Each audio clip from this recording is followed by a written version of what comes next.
Na mtazamaji wa Kikora Media, dakika 90 zimemalizika katika dimba hili la System Lake Tanganyika, na timu ya Mashujaa walikuwa wakiwalika timu ya Young Africans, ambapo mechi imemalizika Young Africans kupata ushindi wa mabao 5-0, na Young Africans anafikisha alama 55 katika msimamo wa ligi kuu ya Tanzania bara. Na twende tukasikia kile ambacho ameweza kukizungumza makocha wa timu zote mbili, kocha wa timu ya Mashujaa lakini pia kocha wa kikosi cha Young Africans, kile ambacho ameweza kukizungumza. I don't expecting that easy game, but first thank you very much for the fans coming with large number today, and we will at the name of the club to give them this victory. That's for them today, so thank you very much for that. But no, I don't expect this game is easy, not easy game. We make easy this game, but this game before we play, it's not easy. No. I'm very happy for the second half. The player they play very good. I make a little rotation. The player give me very good answer. All the player in the group are very important. You see, Shamai don't play last game. Now we play to score. Duque make very good game.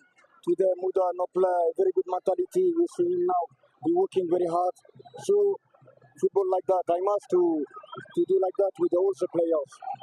No, we are here to speak about this game, not the other game. No. Tuliingia na plani nzuri. First half imetokea mistake, wakapata goli moja. Tukaenda mapumziko kwenda kufanya marekebisho na kuingia na mpango mwingine kuweza kulirejesha ile goli ambalo tumeruhusu. Kiukweli haikuwa kama tulivyotegemea.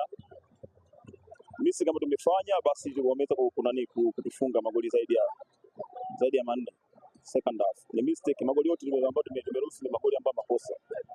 Bado michezo iko mingi, nafasi tunayo kwa sema ambayo tuliopo, position ambayo tuko nayo sasa hivi. Hapa tuna mechi na Singida, bado nafasi tunayo, uwezo tunao. Lakini mimi nisema kwamba pia inaweza kama last game tulitumia energy kubwa sana, na pia ukiangalia game iliyofuata leo iko karibu sana. Tulipata siku moja tu ya mazoezi kwa sababu tulicheza ilikuwa katikati ya wiki. Tulikuja kupata leo Jumapili na mechi, na maana siku 2 za mazoezi. Kwa hiyo ukiangalia recovery inakuwa ni ndogo sana. Kwa hiyo inawezekana sababu pia moja wapo ya wachezaji recovery kama ndogo kwa sababu energy ilikuwa kubwa sana last game. Lakini pia bado tunajipanga kwa mchezo ujao ili tuweze kupata point. Ukiangalia mpango ambao tuliingia nao, tuliweza kuwadhibiti katikati na sema ambao umetuzidi sehemu za pembeni. Ukiangalia magoli mengi yametokea pembeni.